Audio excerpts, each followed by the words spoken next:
Thanks for tuning in to the Drive On podcast, where we're focused on giving hope and strength to the entire military community. Whether you're a veteran, active duty, guard, reserve, or a family member, this podcast will share inspirational stories and resources that are useful to you. I'm your host, Scott DeLucio, and now let's get on with the show.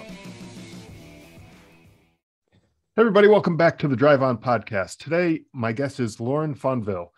Lauren is a military spouse and specializes in helping others alleviate their stress, anxiety, and trauma through a technique called emotional freedom technique.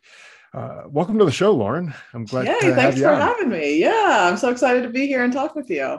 Yeah, absolutely. So why don't you tell us a little bit about yourself and a little bit about what you do? Sure. Yeah. So like you said, I am a military spouse and I specialize in EFT. It's also referred to as tapping. And I have used it personally in my journey with anxiety and stress. And it has been so helpful to me that I felt called to go on to get trained to share it with others, and particularly sharing it with military folk is important to me, as I am a Navy wife, and I know how stressful it can be. And I was actually introduced to EFT shortly before my husband's most recent deployment, and I credit it with helping me get through that tough time. Well, that's really cool. I'm glad that you found this technique for yourself to kind of make the process a little bit easier for you and kind of alleviate your own anxiety. But could you tell us how you got into doing this and how you found out about it, and how you discovered it, and and kind of everything that was going on then? Yeah. So we found out that my husband was going to have to deploy. He's in the reserves now, so it came as a little bit of a surprise. I wasn't anticipating it, so it kind of came out of nowhere. And the anxiety really set in because at the time I had two young kids, and just the brain starts circling and all the thoughts start going. And so for me, when I start to feel really anxious and overwhelmed, I typically will find myself in a yoga class. And that's exactly what happened. So I was in this yoga class and I happened to see a poster, a flyer for yoga teacher training. And that was my first step on this journey, as I signed up for yoga teacher training. And I don't know what happened that day, but it was like this calling, this push that I had to do this. And it started the weekend after my husband left for deployment. And I didn't know how I was logistically going to make it happen, being that like my family was far away, but I knew that I had to do it. So I signed up. And through that process of being in the yoga studio and around, other like-minded people that are talking about energy work, I was introduced to EFT. And for those of you that are not familiar with what EFT is, it stands for Emotional Freedom Technique, and it really does help you do just that. It helps you find freedom from your emotions. And when I describe it, I often talk about or compare it to acupuncture, because people are more familiar with acupuncture. So if you go to an acupuncturist, they're going to take those little needles and they're going to put them in at certain points around your body. And with tapping, instead of putting little needles in, we're just using acupressure and gently tapping on certain points of the body. And it has that similar impact. And there's a lot of science behind what's going on while you're tapping on these points, and we can get into that. But yeah, I mean, it was really because I was introduced to it because I was in the yoga studio. I was around these other people. I joined different groups that were exposing to me to all sorts of different modalities. And at that point, I was willing to try anything to feel better. And I thought, when I first was learning about this, the idea of tapping on yourself, to just physically tapping on yourself to reduce anxiety or to reduce physical pain, that seemed very out there to me. That didn't seem like something real. And, but like I said, I was in this point where I was so anxious. I was like, whatever, I'm here, I'm going to try it. I'll give it a whirl. And in the first group session that I was in, I was shocked to be like, wait a second, what's happening? I do feel better. What's going on? And, you know, my brain is trying to process why this is working. But the fact of the matter is that it did work. And that just really piqued my curiosity. And so I continued to explore it and tap, and eventually led me down this path to get certified to help others with it. So you touched on something that, to me, I didn't really make this connection before when I was doing my research, trying to figure out exactly what all this meant and what, you know, what you do and everything like that. But so when you compared it to acupuncture, it really made a lot of sense of, you know, how that works, because acupuncture is pretty well known. I think a lot of people know what with the needles and everything, but for me, I have a big problem with needles. Almost every time, like any kind of needle comes near me, and my wife can tell you about this because she was there for one time when this happened. Anytime any needles come around me, I pass out. Okay. And so needles and me just don't get along. I have no tattoos. I try not to do any blood work if I can avoid it. It's just not they're just not my friend. When I had a surgery and they had to put an IV in my arm, and I was sitting in the waiting room waiting to go back into the surgery room, and my wife was sitting there with me, and about a minute after they put the IV thing in my arm, I just was on the floor, passed out. Oh no. So I am no good with needles at all. But tapping, I think I can handle. So it's a great alternative. Yeah, absolutely. So for someone like me, as soon as you said that, it totally piqued my interest, because whenever I see acupuncture and there's all these benefits. No, thanks. I'm good. I'll probably crack my skull on the floor as I pass out or whatever. So no, it's all good there. So you also mentioned that there's you know, science backing this process and everything, and I would love to hear more about that and kind of what goes into this whole process. Yeah, absolutely. So I'll start by saying the points that we tap on, just like when you go to the acupuncturist and the needles, and the points that they put the needles in at are the end points of the meridians. And the meridians are how energy flows through our body. So just like how blood flows through our blood vessels, energy flows through our meridians. And sometimes that energy can get stuck, and tapping on it helps to get it moving.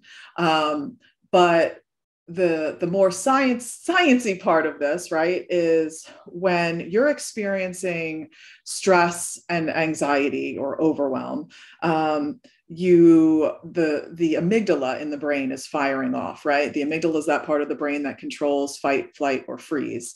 And I always like to make sure that I share that the amygdala is there to protect us, right? It's there so that when you are in a dangerous situation, that you are, the cortisol starts pumping through your body so that you can fight back or you can run away, so you can protect yourself. However, when we're talking about anxiety and stress, or chronic anxiety and stress, and that amygdala is firing all day long, and that cortisol is pumping through your body nonstop, that's not good, right? That's going to leave you not feeling good. And so what tapping does is that as you're tapping on these points, what's happening is that a message is being sent to the amygdala in the brain, and it's telling the amygdala, hey, you don't need to be freaking out right now. You're not in fight or flight. And it has been shown to reduce the amount of cortisol that's pumping through the body by up to 40%. And that was, but actually 43%. And that was a study that was done by Dr. Peter Stapleton. And that was in a group setting. And it's just so phenomenal, because to be able to reduce the amount of cortisol that's pumping through your body by that big of a percentage within minutes is huge. And you don't need anything besides your fingertips, and it helps you feel better. So because when you are in that fight or flight, or when you're having an anxiety attack, right? Sometimes when there's this, I'm going to use, since we're on video here, I'll use this. So I'm going to put my hand into a fist, and my thumb is on the inside, right? And so when we are making sound good decisions, information comes up the brain stem to the prefrontal cortex, that front part of the brain. So we're going to pretend this part of my fist here is this part of my brain, and you can make those good sound decisions. But when the amygdala is going off, the little my thumb in here, right, this part of my hand goes up, and so you can't make sound decisions because the amygdala is going crazy and it's pumping all that cortisol.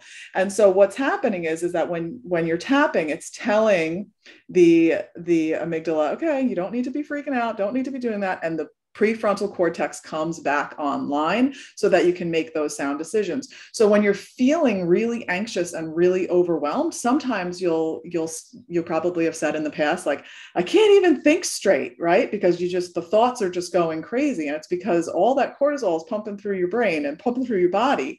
And so by tapping, it's reducing that, bringing the prefrontal cortex back online. So you're calming the body. When you calm the body, then you can calm the mind too. And that's a good thing. That's a good thing, so that we can feel better and make those better decisions. Yeah, and that's interesting too, how just tapping certain points will help make all that change in your body internally. Yeah. And so when comparing it to acupuncture, or using that as kind of a description, I know I've never had acupuncture, but I've seen videos and things like that of people getting the needles on their backs and other places. I am not imagining that tapping is something that you're going to be reaching behind yourself and tapping yourself on the back to do. So what are some of the locations that people would be able to use this technique in order to reduce the stress in their own lives? Yeah. So there are several main points, and we call it a round of tapping. So I can just walk you through where the points are. So the first point is on the pinky side of the hand, and you can tap with either hand. And I always like to say there's no wrong way of tapping. So I'm tapping with my right fingers on the pinky side of my left hand. And that's the first spot. The next spot is right on the center of the head, the crown of the head, right in the middle. And then you move to the beginning of the eyebrows, and you can do one hand or you can do both hands at the same time. And then you go to the side of the eyes, under the nose, onto the chin crease, the collarbone, under the arm, and then the top of the hand, between the pinky and the ring finger on the back of the hand. And those are the main points of the protocol. And you can, and I always tell people, if you're going through this and you're, I'm going to try it, see how it makes me feel. Notice if there's one particular point that you're really drawn to that really feels good. Sometimes these are points that you naturally will touch during the day and you're not even aware of it. Like if you're sitting at your desk and maybe you're you're tapping on your chin, or maybe you're tapping on your lip, or when you're really stressed out, you grab your head and, you're holding these points. So just notice, like, if that is you, or if one of them really, really stands out. And if you take anything away from it, it's just like, that's a point that helps me feel better, and know that you can go to that point, take some deep breaths, and that'll make you calm down and feel a little bit more in control. Yeah, interesting. And so is this technique something that you can do for many different kind of symptoms or conditions that you might be dealing with? It helps with a wide variety of conditions. And I think that was another thing when I was first introduced to it. It's like, what? So it can help with anxiety and stress. It can help you with limiting beliefs. It can help you if you are having trouble sleeping, if you're dealing with insomnia.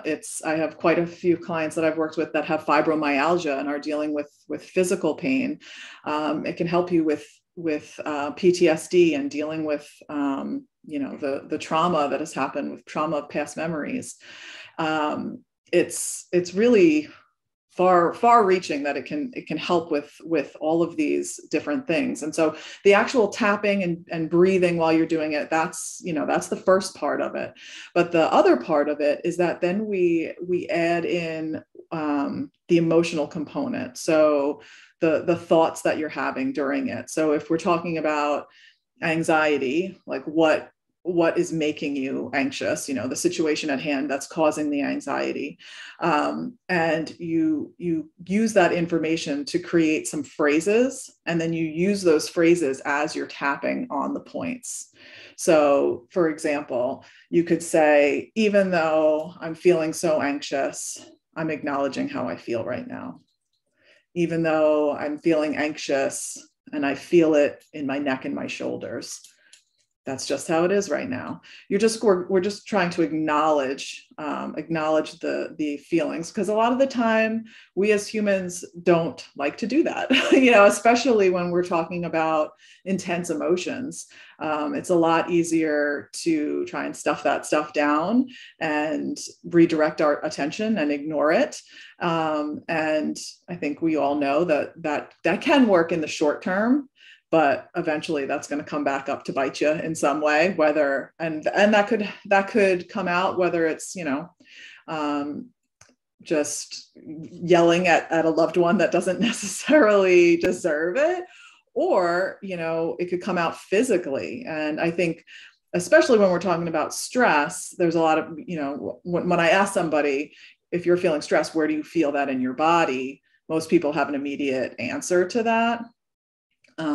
But what people don't realize is that it's not just stress. It's any intense emotion. It could be deep sadness. It could be anger. We hold these things physically in our body.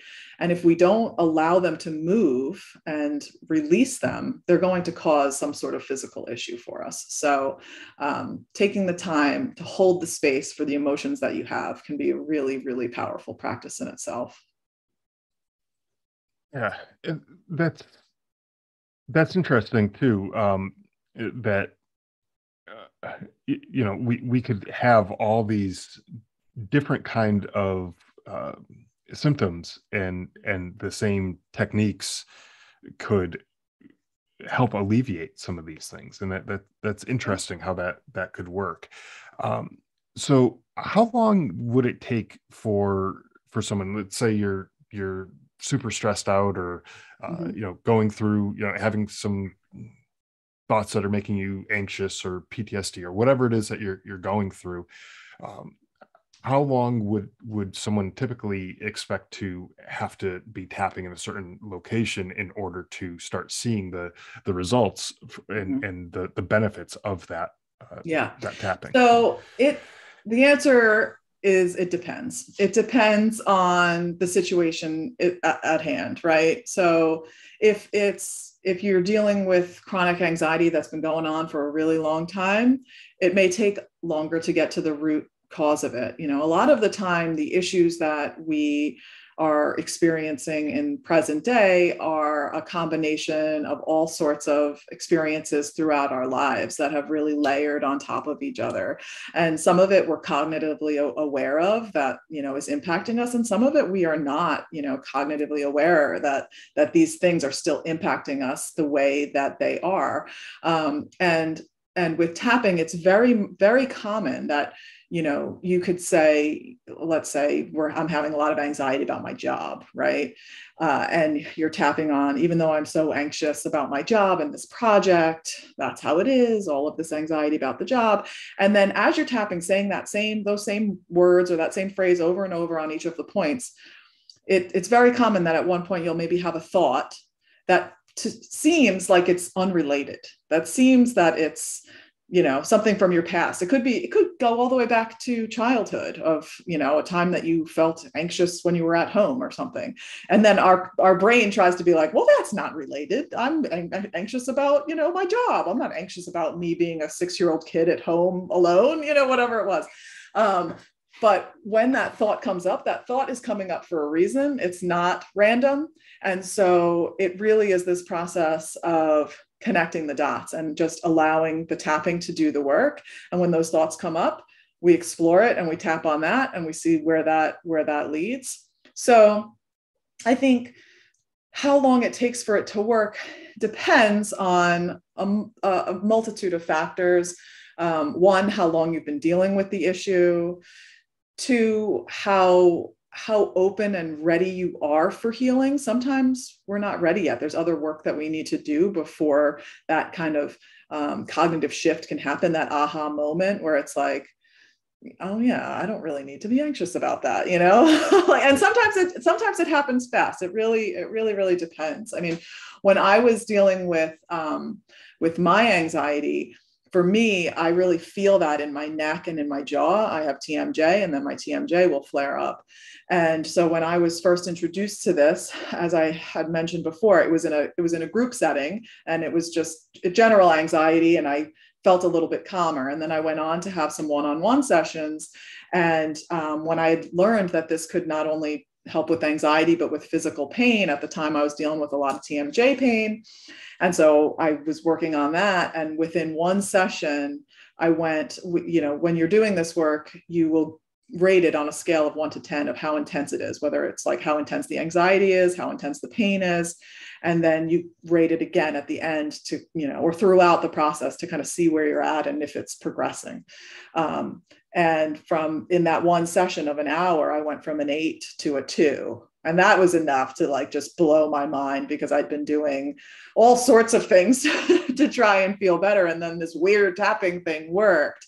So yeah, it's great when it happens quick, but know that it can take some time. And what about like the consistency with it? Is it something that you should be doing on a daily basis, or weekly, or whatever, or is it more like a as needed kind of thing? Or does it get better if you do it more frequently?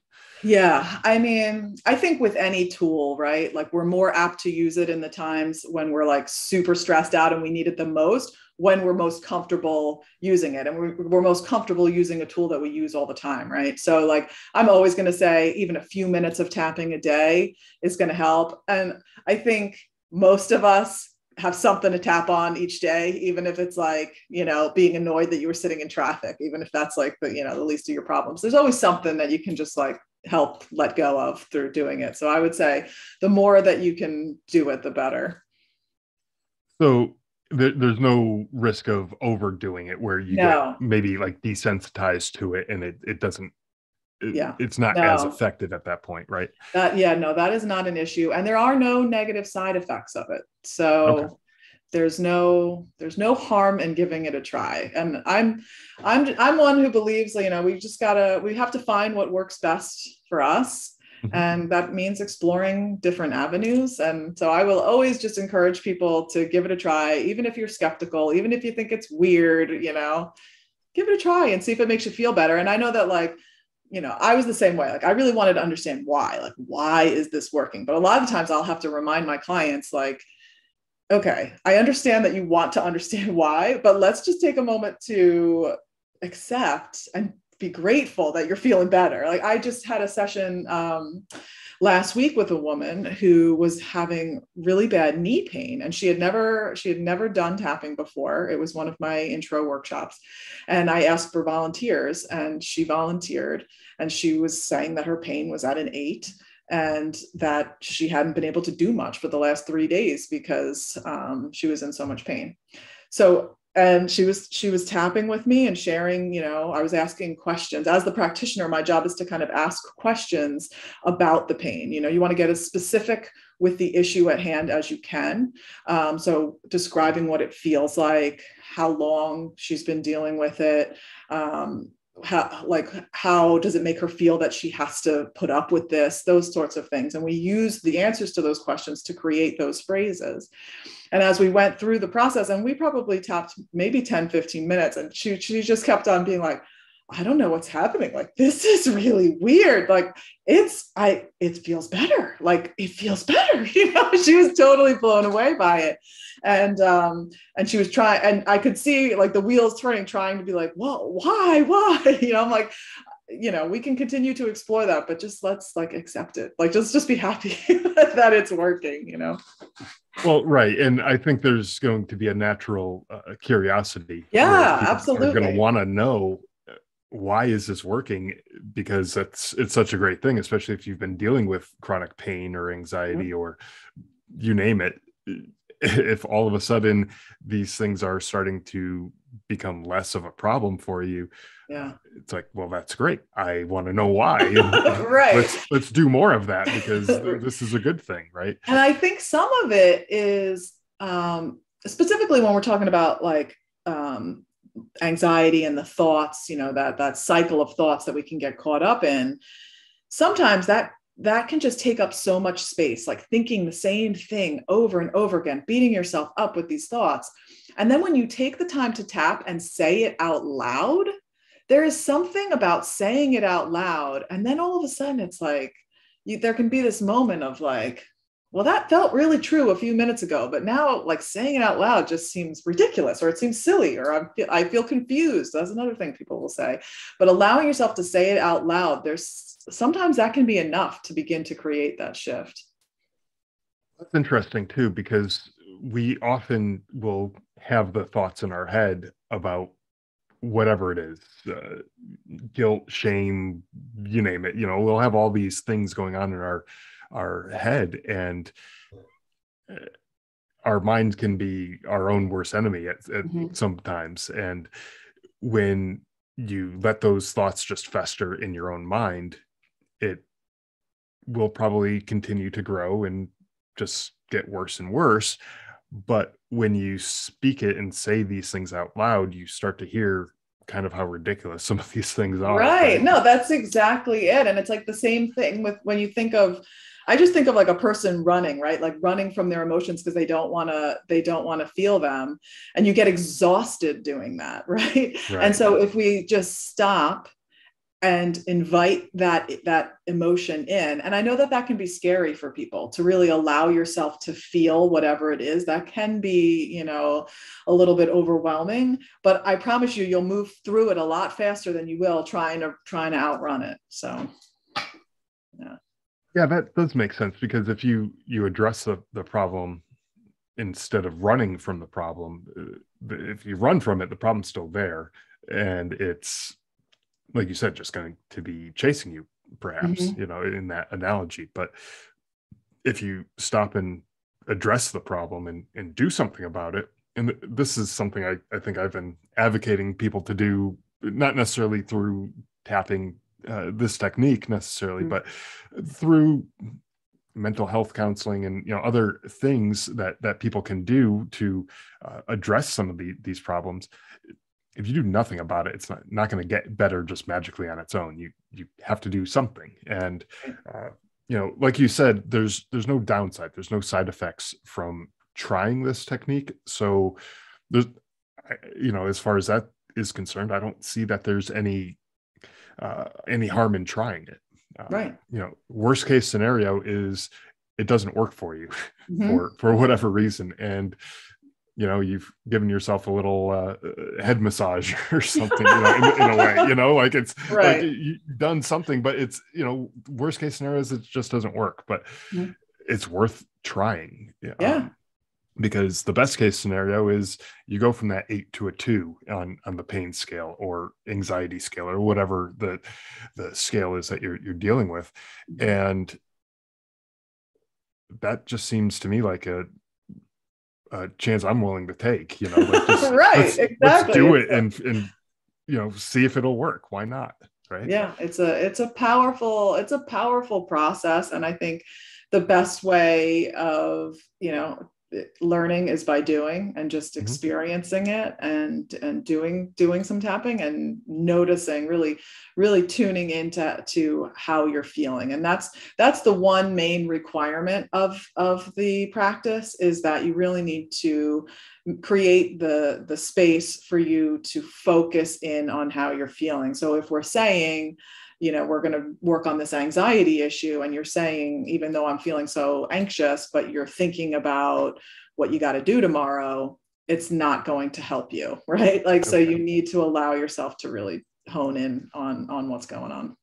So would people be better off, at least initially, uh, practicing this with someone like yourself who can guide them through it, as opposed to just starting it on their own and kind of winging it. So yeah, yes. I mean, there are, if you go on YouTube or even on, like I have a YouTube page too, but if you go on YouTube and you type in EFT and anxiety or EFT and physical pain or whatever your issue is, you'll find a tap along video that you can do. However, doing that, it's not as helpful when you're not using your own words. It's most effective when you are using your own words to really tune into your specific issue. And no one's going to know but you about the thought that comes up that's related to something that happened years ago, right? And then going into detail with that. And so when you're dealing with trauma or bigger issues or longer lasting issues, I would always recommend working with a certified practitioner to help you through that process and guide you through that process. Because as a beginner with this, it can be challenging to figure out, like, well, what should I say? I mean, that's the most common question that I get when I'm first working with people. Like, I don't know what to say. I'm like, don't worry, I got you. Like, we're just going to talk, and then that's the way it works. We talk. I come up with a phrase. We make sure that you feel good about that phrase. If at any point the practitioner says something that doesn't feel right or authentic to you, you can change those words, and we just go step by step through the process and see where it goes. So yeah, I always think working with a practitioner, and myself as a practitioner works with practitioners because I find it so helpful. Well, that's good to know too, that there are people out there who can do this. And for people who are interested in learning more about what you do and potentially working with you as well as a practitioner, where can people go to learn more about this practice, learn more about what you do and everything else that you offer? Absolutely. So my website is mindshiftwithlauren.com. So you can go there and check me out. I do have a masterclass available. So it's mindshiftwithlauren.com/masterclass. And that's a free masterclass where you can get all the more of the details about tapping. And then I'm also available for free consultations, and that can be set up by visiting talkwithlauren.com. And are the consultations things like you could do through like Zoom or something? Yes. Or is it something that you do in person? Yes, that is done through all through Zoom, and we can chat about whatever specifics you've got going on, and see if working together is a good fit. Well, that sounds great. I'm glad that you came on the show and shared this technique. One of the things that I like to do on this podcast is share different resources that are available for people that aren't your traditional, the things that people typically think of when they're dealing with anxiety or pain or things like that, where because there's some people who have tried those traditional things, the talk therapy, the pain management, techniques and other things like that. And sometimes it just doesn't work for them. Right. And so when there is something else out there that could work, to me, it just seems like it is worthwhile to give it a try and see if it will help these people. And the more options that are available, the more likely it is that someone's going to find something that works for them. And so that's kind of why I wanted to have you on the show and share this technique, so that it's just one more tool that people can have available to them and potentially use if it seems like the right thing for their particular circumstance. So I'm glad that you were able to come on and share this with the audience. Again, it's another tool now that people can use if they weren't previously aware of this. It's something now that they can do, and it's easy enough. They can do it themselves. In the privacy of their own home. It's not like they have to go, make an appointment at an acupuncture place or right. a therapist or any of that kind of stuff. They can do it when they need it, just right at that time. And so, I think it's definitely worthwhile to look into for anyone who's out there who's struggling with any of these things: stress, anxiety, physical pain, any of that kind of stuff. Just give it a try. And you never have too many tools in the toolbox, right? Exactly. Right. Exactly. Yeah. And if we approach all of our problems, this is something I think my father has said for years. If the only tool that you have in your toolbox is a hammer, you're going to approach all your problems as if they're a nail. And so, right. when the only tools that you have available are, things that may not necessarily be working for you, it's worthwhile to try a different tool and yeah. see if that works for you. And that's exactly what I wanted to get across with people here today with this particular episode and get this message across. And, I'm really grateful for you coming on and sharing what it is that you do. And for anyone who's listening, the links that Lauren had talked about earlier in the episode will be in the show notes to her YouTube page, her website, and everything else. So you can find her through there and find more information and see if this is the right thing for you. Perfect. I can also send you a PDF that you can include that has a visual of where all the points are too for people, so people can check that out. That would be excellent. Yeah. And so I'll include that in the show notes as well. And then that way people can kind of have that guide to take with them and use that on their own. So be on the lookout for that in the show notes. I'll be sure to include that.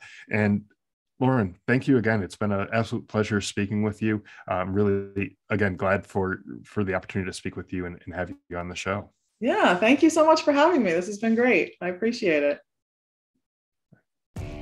Thanks for listening to the Drive On Podcast. If you want to check out more episodes or learn more about the show, you can visit our website, driveonpodcast.com. We're also on Instagram, Facebook, Twitter, LinkedIn, and YouTube at Drive On Podcast.